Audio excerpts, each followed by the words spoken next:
सुबह का वक्त था और सरला जी काफी उदास चेहरा लिए हुए पार्क में बैठी हुई थी। तभी उनकी सहेली सुमन वहाँ पर आती है। क्या हुआ सरला जी, आज मॉर्निंग वॉक करने का इरादा नहीं है क्या? इस तरह चुपचाप क्यों बैठी हैं? आई तो थी ये सोचकर कि पार्क में जाकर थोड़ी देर पहले टहल लूंगी, लेकिन क्या करूं, मन ही नहीं कर रहा। अरे सब ठीक है, तो इतनी परेशान क्यों नजर आ रही हैं? नहीं नहीं, ऐसी तो कोई बात नहीं है, सब ठीक है। अरे भाई, अब तो आपको खुश नजर आना चाहिए। अभी कुछ महीने पहले तो बेटे की शादी हुई है, घर में नई बहू आई है, आपके चेहरे पर तो रौनक नजर आनी चाहिए। अरे छोड़ो भी, आजकल की बहुओं के बारे में क्या बताऊं आपको। क्यों, क्या हुआ बहन जी, कोई परेशानी है क्या? कुछ किया क्या बहू रानी ने? अरे भाई, अभी तो शादी को 6 महीने हुए। अब आपसे क्या छुपाना, आप तो जानती है मेरे बेटे ने लव मैरिज की है और मुझे ना इन लव मैरिज वाली बहुओं पर बिल्कुल भरोसा नहीं। ना जाने कब मेरे बेटे के कान भर दे।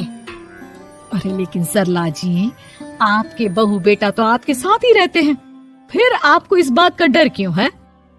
पता नहीं क्यों बहन जी, अभी तो मुझे अपनी बेटी दीपाली की भी शादी करनी है। बस इसी बात को सोचकर परेशान रहती हूँ। ये लव मैरिज वाली बहू पता नहीं कितने दिन परिवार में एडजस्ट कर पाएगी। कल को अगर बेटे को लेकर दूसरी जगह चले गई तो क्या होगा? अरे हाँ, याद आया, दीपाली तो दिल्ली में नौकरी करती है ना? हाँ हाँ, बहुत अच्छी नौकरी लगी है उसकी। और आप किसी से कहना मत, अपने ऑफिस में साथ में काम करने वाला कोई लड़का उसे बहुत पसंद है, बता रही थी मुझे। लेकिन अभी तो आप कह रही थी कि आपको लव मैरिज और इन सब में भरोसा नहीं है। अरे तो क्या हुआ, जहाँ बेटी खुश रहे वहीं मैं खुश हूँ। और वैसे भी बेटी को तो दूसरे घर जाना है, वो लोग जाने और उनकी बहू जाने, मुझे तो बस अपनी बेटी का ब्याह करना है। अच्छा अच्छा, ठीक है ठीक है, जैसी आपकी मर्जी। लेकिन मुझे लगता है कि आप अपनी बहू के लिए कुछ ज्यादा ही सोच रही हैं। क्या पता वो वैसी ना हो जैसी आप समझ रही हो। सरला जी अपनी जगह से उठते हुए कहती है, अब ये तो भगवान जाने, बस मेरी बेटी दीपाली की शादी उसकी पसंद से हो जाए तो मैं गंगा नहा लूं। चलिए बहुत देर हो गई है, मैं भी अब घर जाती हूँ। अच्छा अच्छा ठीक है, मैं भी चलती हूँ। अगले दिन जब सरला जी अपने घर पर बैठकर चाय की चुस्कियां ले रही थी, तभी उनकी बहू वहाँ पर आती है। मम्मी जी, मैंने एक जगह नौकरी के लिए अप्लाई किया था और वहाँ से सब कुछ पॉजिटिव आया है। मैं भी नौकरी करना चाहती हूँ ताकि घर के खर्चों में थोड़ा हाथ बटा सकूं। अरे बहू, तुम्हें नौकरी करने की क्या जरूरत है? मेरा बेटा अच्छा खासा कमाता है, क्या तुम्हें किसी बात की कोई कमी है? तभी सरला जी का बेटा वहाँ पर आता है। नहीं माँ, उसे किसी बात की कमी नहीं है, लेकिन वो इतनी पढ़ी लिखी है और अगर नौकरी करना चाहती है तो हमें उसे नौकरी करने देना चाहिए। कुछ पैसे घर में आएंगे, हम सबकी मदद हो जाएगी। तुम तो ऐसे कह रहे हो बेटा जैसे ये घर तुम्हारी पत्नी की कमाई पर ही चलता है। अरे नहीं नहीं मम्मी जी, इनके कहने का ये मतलब नहीं है, बस मेरी ही नौकरी करने की इच्छा थी, इसलिए आपकी परमिशन चाहते हैं। अब भाई, मेरा बेटा तुम्हें लव मैरिज करके घर में लाया है, मैं तुम्हें कुछ कैसे कह सकती हूँ? जो मर्जी आए करो। सरला जी का बेटा और बहू वहाँ से चले जाते हैं। अब उनकी बहू नौकरी करना शुरू कर देती है। कुछ ही दिन बाद सरला जी की बेटी दिल्ली से अपने घर आती है और अपनी माँ से कहती है, माँ, मैंने आपको बताया था ना, मुझे अपने ऑफिस में साथ काम करने वाले एक लड़के से बहुत प्यार है, मैं उससे शादी करना चाहती हूँ। माँ, हाँ हाँ, तो मैंने कब मना किया?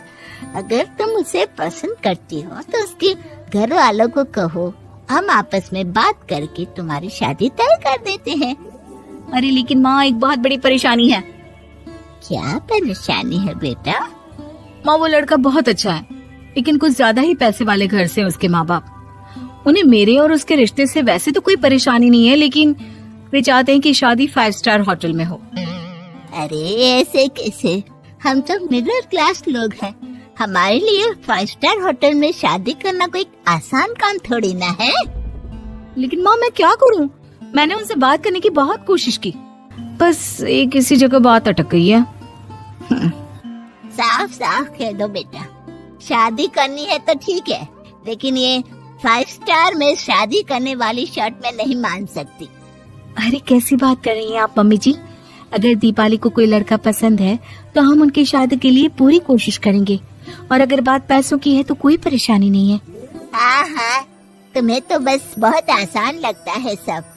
जिस तरह तुमने मेरे बेटे से इतनी आसानी से शादी कर ली, सारे काम उतने आसानी से नहीं होते। समझ में आया? हर काम करने में पैसे लगते हैं। लेकिन माँ, मैं उस लड़की को बहुत पसंद करती हूँ। सही बात है बेटा, लेकिन तुम उस लड़के से साफ साफ कह दो, अगर उसे तुमसे शादी करनी है तो अपने घर वालों को मनाए। अगर नहीं मना सकता तो तुम दोनों अपनी गृहस्थी अलग से कहीं सेट कर लो। कोई जरूरत नहीं है अपने माँ बाप के साथ रहने की। मम्मी जी, ये आप क्या कह रही हैं? मैं भी तो आपके बेटे के साथ लव मैरिज करके आई हूँ। अगर मैंने भी ऐसा ही किया होता तो? लो, अब तो मुझे उल्टा जवाब देने लगी। देखो बहू, मैं तुम्हारी सास हूँ, मुझसे ठीक से बात करो। लेकिन माँ, भाभी ठीक तो कह रही हैं। हाँ, अगर बात शादी के खर्च की है तो मैं उस लड़के से कुछ कह सकती हूँ, लेकिन उससे अपने घर वालों से अलग होने के लिए कहना, ये सही होगा क्या? आप तो समझिए माँ। और वैसे भी मम्मी जी, मैंने कुछ महीने पहले जॉब करना शुरू कर दिया था और अपनी पूरी सैलरी बचा कर रखी है। आप चिंता मत कीजिए, मैं दीपाली की शादी में कोई कमी नहीं होने दूंगी। तुम अपनी सारी तनख्वाह मुझे मेरी बेटी की शादी का खर्च करने के लिए दे दोगी? हाँ माँ, मैंने भाभी को पहले ही सब कुछ बता दिया था और वो इस बारे में सब कुछ जानती थी, इसीलिए उन्होंने पहले ही नौकरी करनी शुरू कर दी ताकि मेरी शादी धूमधाम से हो सके। तभी सरला जी का बेटा वहाँ पर आता है। देखा माँ, जैसा हम हर समय समझते हैं वैसा होता नहीं है। आपको लव मैरिज करने वाली बहू से नफरत थी ना, लेकिन अपनी ही बेटी की लव मैरिज पर आपको कोई एतराज नहीं था। ये तो गलत बात है ना। हाँ बेटा, सही कह रहे हो तुम। बहू, मुझे माफ कर दो, मैंने तुम्हारे बारे में गलत सोचा। आज से मैं बहू और बेटी में कोई फर्क नहीं करूंगी, और अपनी लव मैरिज वाली बहू से तो बिल्कुल नफरत नहीं।